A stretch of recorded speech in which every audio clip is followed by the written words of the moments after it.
Welcome back to another episode of Where Blades Walk. We're recording this directly after the game at Turf Moor. We've got Shax and Dan with us to digest that and, capturing the mood as we now know that Sheffield United are heading for the playoffs. Dan, your reaction? It's been a strange old few weeks, to be honest. I went to Oxford and it just seemed flat. Players looked fatigued. Can't really put my finger on what's happened, to be honest. But I was predicting for a lot of months that obviously we'd win the league. That's not happened. But in my opinion, the best two teams have got the top two spots. When you look at their squads. On paper, when you look at the quality of their players, the players they've kept together for most of the season. Whereas I think we made quite a few changes in January. We made quite a few changes at the start of the season as well. So it's not excuses. I think it's just facts. I think everybody can see that. I love the manager Chris Wilder, but I think there's one or two things he could have done differently at times. But what manager couldn't do that? Just disappointed, but I think if we are going to get through playoffs, this will be the year, and he'll be the man to get us through it. All right, let's talk about. Well, coming up this episode, then we're going to talk about the playoffs. Then who do we want, and how do you prepare for them now? We've still got 2 games to go. Of course, we're going to talk about some Anel frustrations that have come out on social media. We're also reviewing the away trips this season because we've got our final away game of the season to come this weekend, and we're also doing our vote for goal of the season. I know that we're not in the mood to have any kind of fun, but we're going to try and lighten the mood a little bit. Shax, I thought you played well against Burnley in the first half. 2 stupid goals, though, once again. And, here we are. What's your view of the game? Yeah, we gave it a go. I mean, it's another defeat, innit? I mean, you can't take 3 points out of 15 in your last 5 games. You just can't do it. So you've got to go there and try and win. But obviously they've sort of made that a fortress this season. Congratulations to them and to Leeds. Pains me to say it, but they are the best 2 teams. It kind of, like Dan said, it's been a funny old 3-4 weeks. Kind of felt a bit like an horse race. Leeds were a favourite. They were just jumping every fence perfect. Burnley were just doing everything efficiently, and then we just tailed off like last couple of fences. We nearly got there, but there's a reason them 2 are top 2, and that's probably because they are best 2. Well, not probably, they are best 2. But today, I think you saw that the gap between us and Burnley is not massive. It is there. Obviously, they've won, but it's not as big as it could have been. Yeah. And hopefully, we can, like Dan says, we can recover. And I think if we put a performance in like we did tonight against Burnley, then I think we shouldn't have much to fear. Moving forward. Sorry, Dan. I think as Shax was saying there, I think probably tonight was one of the better performances, really, in terms of the way that we've tried to play and going.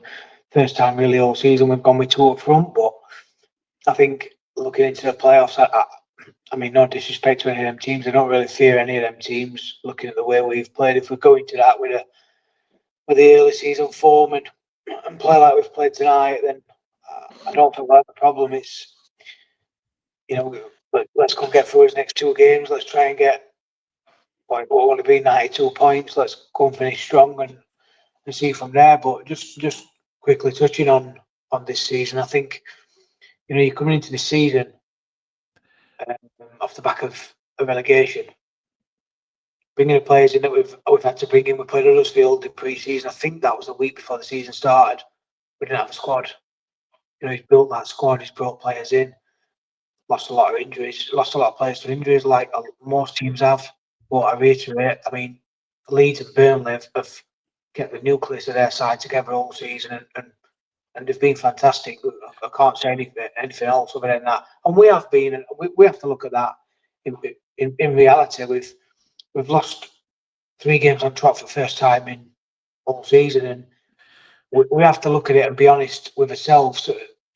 Look, has it been a good season? Yeah, it has compared to where we were at the start of the summer with no players, trying to strengthen in January.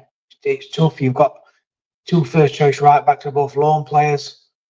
You know, you're giving 2 debutants this season in City Peck and Femi Tarike. So, listen, I'm not making excuses. We're where we are, and I think it's done brilliant with the squad that he's got, and we've just missed out. But we go again. We've got another chance, and let's see what we can do this time. Yeah, let's talk about the playoff opposition potential then, shall we? Now that we know you third. But before we get to that, let's talk about the next 2 games briefly. Because what does he do now, Shax? You've got Stoke away this weekend, and then as we know, it's Blackburn.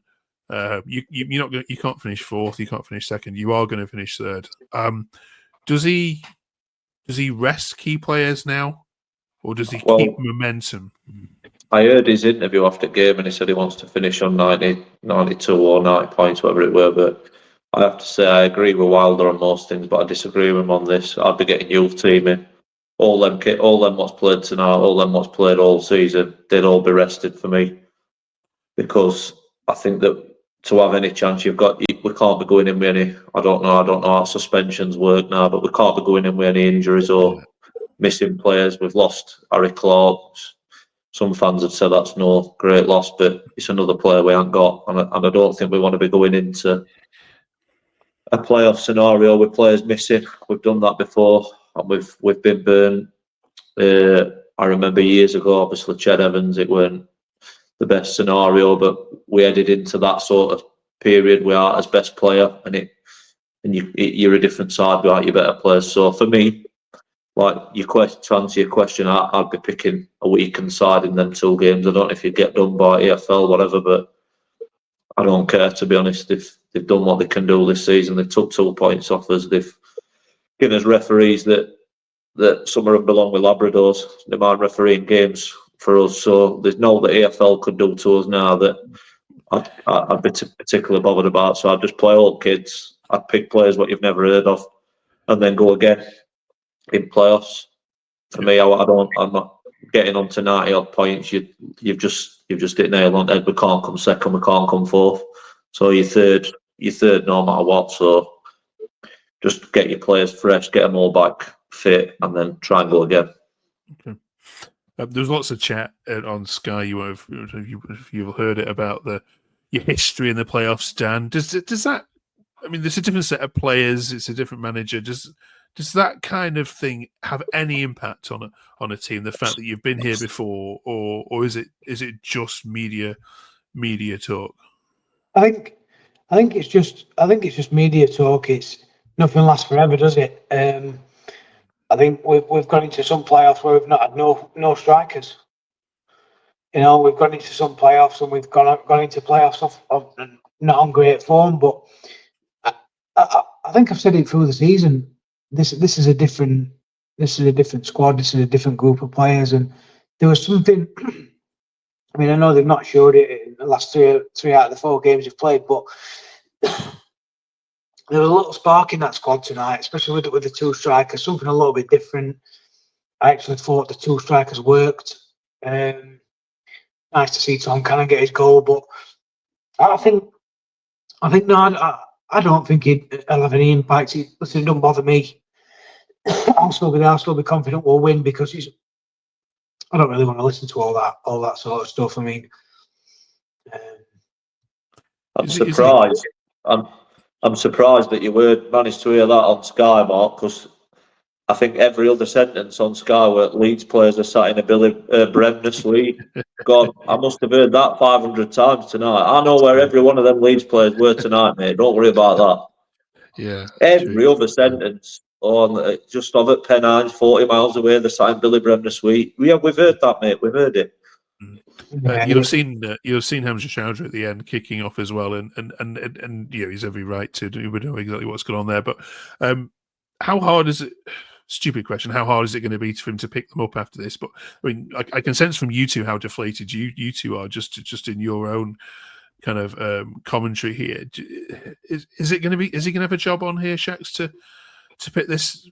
I mean, some of them are very young. Let's not forget to pick them up and just rally them for this? Because often it's the team that does finish in third that struggles in the playoffs. Not just you guys, just generally, historically. It's usually the team that in fifth and sixth that has that momentum. Well, if they feel like me, then he's going to struggle, yeah, because I feel like absolute death. I don't know why. I believed it were on. All known fun told you we weren't going to get out there and it was going to be over, but I did believe him, and now I am deflated. I'm gutted, but I don't know. I said it. I've said it all along. I've said it to you a few times. I've said it on this show. I've said it that whoever comes third mentally, it's going to be horrible, because in back of your mind you're going to look at your points total. You're going to look at whoever's come sixth's points total, and you're going to think, I don't care who you are, you're going to think in your head that you deserve. And you don't want to sort of take that attitude onto the pitch. I'm not saying that they would go on big-headed, but we've found out before. I mean, one of my points tonight were going to be that against top, I think it's 7 or 8, we've dropped points against them all. We've lost to Middlesbrough. We've not beat West Brom or when we're away. We've lost to Millwall last week. We lost away at Middlesbrough. We lost away at Sunderland. So we've lost home and away to Leeds, home and away to Burnley. Obviously, I know they're not going to be involved now, but they have got like a thing in big games where they do. Whether you think I'm right or wrong, I'm just telling you a fact. What's happened this season? They do have a thing. What's inside them mentally, where I've been to some of them games and all. I went to Middlesbrough away, and it was just because occasion were a bit big. I don't know if that were it. I went to Leeds away, and it just felt like occasion. People blame Wilder for his selections. People blame whatever they want to blame, but fact is that in some of them bigger games, we've just not delivered this season, and I'm just hoping to God now that don't happen again, that we're in another big game scenario. I remember Coventry away, Anel got wound up by the set, got himself sent off. Again, big game scenario, something's happened, and it seems that a lot of times this season, I mean, I can only think off the top of my head, top 6, I think we beat Bristol away at last minute, and I think we beat Sunderland at home, which were countered with them beating us away. So as record against top 6 is not it's not pull up on any trees for me. So okay. I am a bit worried. I am nervous, and I get your point. I wouldn't want to be them. I wouldn't want to be them players, and I wouldn't want Wilder's job trying to get them up, because you can tell with mine and Dan's faces on here that it's not nice. Yeah. Well, we appreciate you coming on and talking about it. I think just to touch on that point, I think I'm the other way. I think, and I know Shaq mentioned about playing different players in the last 2 games, but I think that's why it's really important to keep the nucleus of these players together, to get them to win the next 2 games, to build the momentum, to build the confidence back into them. I'm not saying play everybody likes a Gus Amers. He needs to play in playoffs. He can't play any part in the next 2 games for me, but again, I get what you're saying, and I agree. It's just if we do that and it goes the other way, it's if we play as best 11 and we lose them next 2. It could do. I think a lot of it as well. What you were saying, Shax, is about the teams at the top. And I'm not making excuses. You're coming into this league with your Femi Sarikis, your boys from Chelsea, your Gilchrist, who's young, Harrison Burrows, relatively young. There's not a lot of lads in that squad that have probably experienced playoffs or promotion, or even played at the top end of the championship before. Are your likes of, I mean, Anel should know better than Jack Robinson. They've done it, but it's Sidney Peck as well. So I don't know. I don't think personally. I don't think he'll have a problem picking him up, but we'll see, won't we? We'll see what happens, and it's going to be an interesting few weeks. But regardless of that, I'll be at both playoff legs, and I will be at the final if they get to the final. Well, so we'll see. You both mentioned Anel there in your commentaries. There was quite a few people calling him out. This was just one. Kerry says, awful from Anel. We were back in it, and he does that dive in the box from them was also a disgrace. Goes on to talk about other things, but it's the Anel bit I wanted to mention here. You pointed out the sending off Shaqs against Coventry, and we've got this again tonight. I thought it was just stupid penalty to give away. Not in the sense there was, it was necessary. I don't think it was. There was, he was still there. He's still shepherding the ball. I don't get what he's doing. Is he? Well, for every good moment he's had this season, is he becoming a liability? Yeah, I mean, he's a strange one, Anel, because I'm a big Anel fan. I'm not going to say otherwise. I am an Anel fan, but he has got like a Brian Gale moment in him, just an horrendous mistake. And tonight he's obviously swung his leg at that. And I mean, at the time, I thought he's just trying to kick butt, but then you watch replays and that, and you're right. It's just you can't do 4 or 5 things right and do that. Never mind one right and then that. You can't have a solid game and then do that, because ultimately that's what's cost the game. I think that penalty would have been 1-1 if it weren't for that. And then just before that, I mean, the one with Fleming when he's running through, I thought that were a dive. I honestly would have booked him for that, because I don't think he touched him at all. I think any contact he did make were nowhere near enough to bring a fully grown man down. So I would have booked him for that. But on the actual tackle, what can I say? It's daft, isn't it? It's not something you'd expect from somebody like Dan's just mentioned about them kids. You'd probably forgive one of them. You'd probably forgive a Burrows or a Sariki. We did it against Man City in Cup. Jefferson stuck a foot out when I think it were Gundogan or Bernardo Silva who were near, and he's just bought it. And it's Jefferson. He's 19. He's a young lad, but Anel, he should know better than sticking his foot in there, to be fair. Okay. Final tweet I want to get your opinion on, Dan, says this one from JR Hartley. He says, Suter stays fit and we win the league. Defence is a shambles without him. Shows how much that team have exceeded. Do you agree with this take, Dan? I agree in the fact that I think, touching what you were saying about Anel, I think there's probably a little bit more on Anel's shoulders of being, even though Robbo's captain, I think there's a little bit more on his shoulders of being the main man at centre half.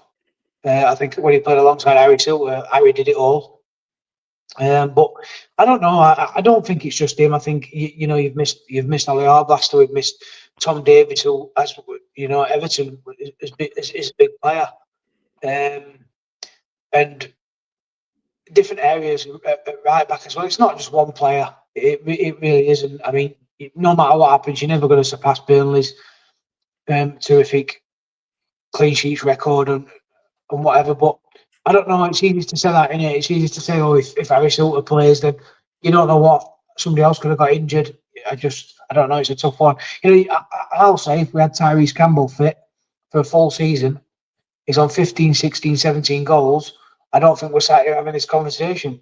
I think we're sat here going down to last game of the season, and we've scored a few more goals because he's been fit and he's been main man. And we can speak about that, them different scenarios, but I don't think that's a factor at all. I don't think it's helped, but I still don't think them two have done that bad without him. To be honest, they've stayed relatively fit. Jack, they've both kept Rob Holding out of the team. So I don't know. I think again, it's a blame thing, innit? They're wanting to try and they want to try and pinpoint something like they do when they see Kiefer Moore and Tom Cannon playing. They want to blame something. I just think it is what it is. That's okay. it. All right, let's move on from that Burnley game then. But yeah, congratulations to Leeds, and to Burnley. Who would you want in 6th place? Just before we do move on, ideally, sure. I'd like a buy, if I'm honest. You know what? Like when you hear people say, like, I don't want to get promoted. Like, I'm not saying it because we've missed out on an automatic promotion, but I'm not looking forward to getting beat 8-0, 7-0, 6-0 next season, like what happened last season. And I looked at Championship results today, and you've got, I think, 5 at bottom 6 are winning, and it's going to go to that last game, and the playoff race, what you're mentioning now, the relegate. There's so much to play for, there's so many things going on, and then you look at Premier League, and you've got TalkSport still trying to call it a title race when Liverpool are like 75 points clear. It's not a race. The bottom 3 were going down as soon as they kicked the ball, and Liverpool won't league when I still have my Christmas decorations up. So I looked at it today, and I genuinely, it is the league that I want us to be in. Obviously, you've got to try and get out of it, and you've got to try and get promoted, but what a league to be in, you know what I mean? And for that reason, that's the answer to your question, is that I genuinely don't care who we're playing playoffs. I'm not, they're in a team that I favour, they're in a team that I don't, because the fact that anybody can get in that position, that just makes it even better, that you don't know who you're going to play. You ain't got a clue. Do you know, if it weren't us to go up, I'd like Millwall to go up just to throw a spanner in works for their big PR campaign, what they've got. I'd like to see Millwall on rampage at Old Trafford away. You know what I mean? Just for something different, because you can't you can't sit and watch that Premier League and tell me that it provides the same level of entertainment. Yeah, the skill levels are not the same. Yeah, the wages aren't the same. But as a sheer entertainment package, just look at them results today. Look at that relegation scrap. Nobody's got a clue what's going to happen. Nobody's got a clue what's going to happen in that promotion race, and that is why it is the best league, in my opinion, the best league to be in. And I'm a big like an advocate for Championship. So I genuinely, from the bottom of my heart, mean it. I don't want to go up, and I know loads of United fans will say the same. And it's not just me. I honestly, I know loads, and I'd rather stay where we are. But obviously, you've got to try and get up. That's the aim at league. But if we don't go up and we do lose in playoffs, I'd rather it be in semi-finals. And I genuinely don't care who we play. I want to win, of course I do, because it's my team. But if we stay in this league, so be it. And good luck to somebody like Millwall. Get your son up there and go and throw a spanner in works. Brilliant. Well said. Yeah, when we get lots of DMs from Arsenal and United fans saying, "Why don't you do a podcast about us?" Well, because you're boring.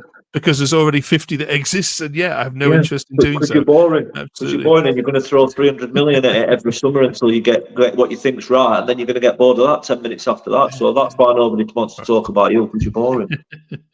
All right, let's do move on. Right, visit to Stoke then this weekend. The Bet365 as they entertain the Blades. Now up to the Oxford game, Sheffield United had one of the best away records in this division. So on that front, Dan, we're asking you to pick your favourite away game this season. What was it? Where was it? And why was it your favourite? What was your best one? I think going and winning. It might sound a strange one, this, but I think going and winning at Luton. I think that's always a really hard fixture, and I just think it's always nice to go and win somewhere like that. And I thought that was it, to be honest. Okay. There's been one or two others, but I thought that were okay. That were the one. That were the one for me. Excellent. Hillsborough, 100 million%. Not even comes close. Okay. There's Hillsborough, and then there's about a 15-mile gap, and then I quite enjoyed going to Preston away at first game of the season. It was on a Friday night. We started before everybody else, sort of had our backs against wall. We'd come off last season's horror show, and I thought we played really well there. A nice summer warm night. It was, wasn't it? Yeah. First game of the season. It's nice to just set your stall light early. I saw a lot of what I liked that night, and I genuinely thought after watching them that night that, you know what, we might be all right. And, well, we've done all right, haven't we? Okay, bro.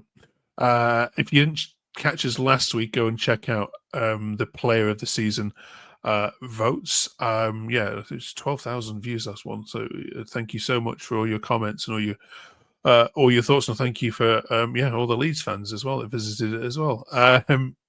But this week we're asking which goal gets the goal of the season. What's the best strike that you've seen hit the back of the net? There's a few contenders for this. But Shax, which one deservedly wins it for you? Ooh, I'm gonna go Tyrese Campbell away at QPR. I think that swivel and shot away at that were just technique involved in that were brilliant. Going back to that first game at Preston, I thought Amos chip, like when keeper sort of got his goal kick wrong, but to have like audacity, I think the word to try that at that point were brilliant. But I'm going to get Tyrese Campbell for that goal at QPR. Again, talked about it before. It's not always the goals he scores; it's when he scores an important goal at an important time. Cool. Dan. I think for me, the Gustavo Amer free kick against Coventry, I thought that was terrific. He nearly did it again on Friday against Cardiff. The one that Shaq said, Tyrese Campbell, that were another one at QPR. And just for the importance at the time when we were playing, I thought the Alisson Burrows goal against Bristol City, that, I mean, it might not have been great, but just thought what it meant at that point. Yeah. And that late in the game was superb. Cool. So, yeah. Great. Right. And let us know in the comments if they've missed any or what you think should win it.